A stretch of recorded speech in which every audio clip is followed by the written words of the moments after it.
Nagawa ako ng nakasabit na taniman. At ito ang mga kakayanganin natin.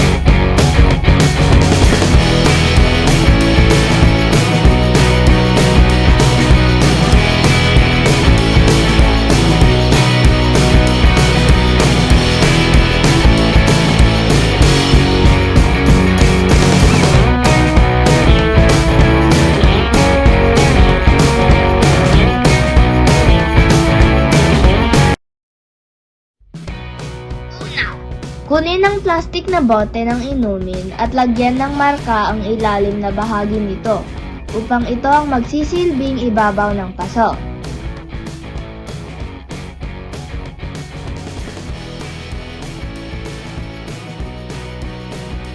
Lagyan ng butas ang takip upang hindi ma-stuck ang tubig sa bandang baba ng paso.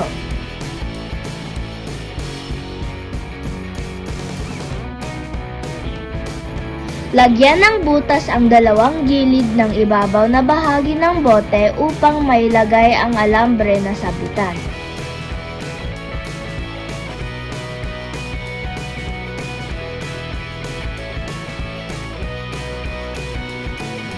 At ikabit ang alambre sa dalawang magkabilang butas.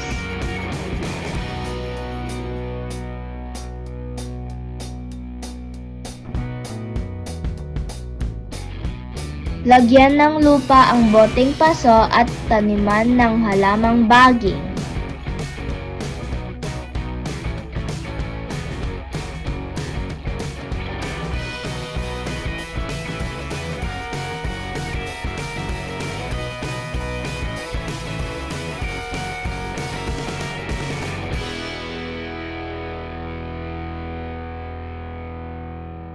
At taran! Ito na ang nagawa kong nakasabit na taniman. Oh, kayo din, gayahin nyo upang may pandagdag palamuti sa inyong paligid. At nakakapag-recycle pa tayo ng mga bagay. Di ba, Wais? Maraming salamat po!